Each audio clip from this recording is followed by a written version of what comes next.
Hey guys, we made it to Sedona. Yay.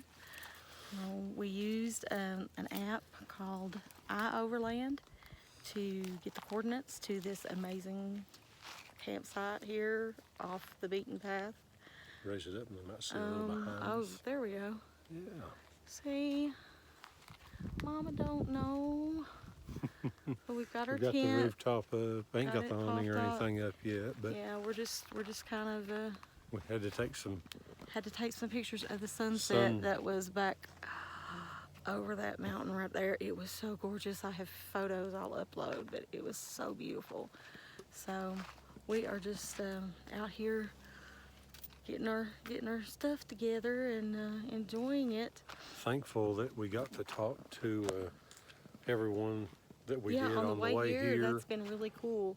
We will be at Overland Expo West in the hardcore lighting booth, which is booth number F1. Yep. And so come by and see us. We've had so much fun with people. Oh, I saw you, or I saw Tommy building this or whatever, and it's just so much fun. And then we've run into people that say, "What's Amazing Grace? What do you all do?"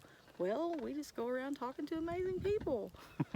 So If you come talk to us, I guess there you go. You'll be amazing. amazing. Come on by. So we're just really excited and having a blast. So maybe we'll see you later. Bye.